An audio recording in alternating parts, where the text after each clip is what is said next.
Hola, esto es 3 minutos con la realidad.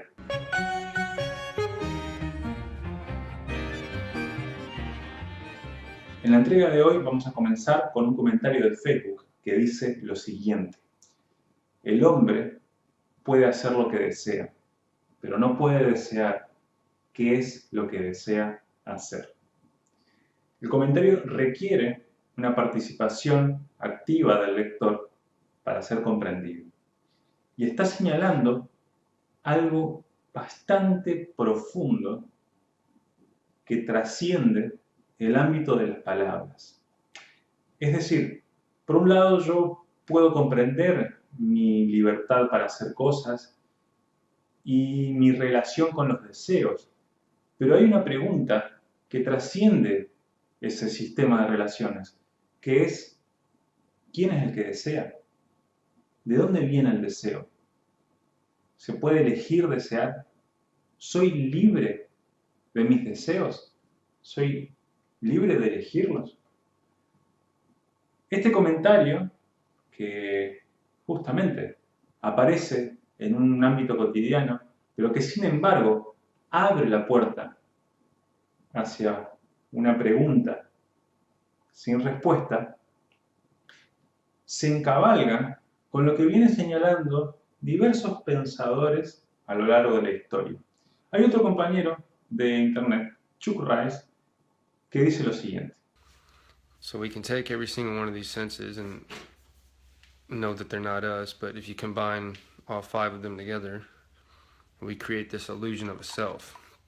Just like in the truck, there's not a self in the truck. You can recognize that the tire isn't the truck, the door is not the truck, the mirror is not the truck. There's literally no self to this truck. You gotta have all the byproducts just to make it. nuevamente se señala la conciencia como una ilusión. La ilusión de partes entrelazadas que se muestran como una unidad. Pero es cuando uno observa que en realidad no hay algo ahí, a no ser la configuración sistemática de ciertas partes funcionando orgánicamente, es en ese momento en el cual se dilucida la ilusión del tiempo, que es la ilusión de las palabras. Es allí, tal vez, que se abre la puerta para el Samadhi hindú, que entre tantos otros ha señalado Nisargadatta Maharaj. Se abre la puerta para el Nirvana, señalado en la tradición budista. Se abre la puerta al Dasein heideggeriano. El Dasein, que es aquello que yo soy cada vez yo mismo. Se abre la puerta a la atemporalidad que señala Mohoyo. Es decir, este tema apasionante, profundo, interesante, al mismo tiempo es paradójico, porque solo puede ser dilucidado cuando se dejan las palabras de lado. Es lo que ha señalado el Tao. El verdadero Tao no es aquel del cual se puede hablar.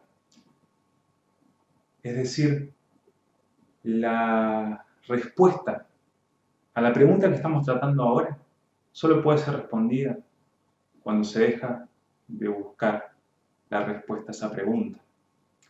Y ahí es donde viene un tema interesante, señalado por el budismo zen sobre todo, que insiste en la idea de que el método budista para acceder a la iluminación es como una balsa, como un instrumento, una herramienta para llegar de un lado al otro. Una vez que se llega con esa balsa al objetivo, entonces la balsa puede ser dejada de lado. Entonces el método puede ser dejado de lado. Y lo más gracioso de todo es que ese otro lado al que se busca llegar, en realidad siempre estuvo ahí. El truco es que esa otra orilla, que está ya lejos, en realidad estuvo siempre acá, tan cerca que no se pudo ver. Esto ha sido 3 minutos con la realidad. Y si seguimos en el mundo de la temporalidad, debería decir: nos vemos en el siguiente video. Pero si vivimos constantemente en el presente, entonces desde acá les saludo calurosamente y me despido para siempre y los saludo para siempre también. Nos vemos.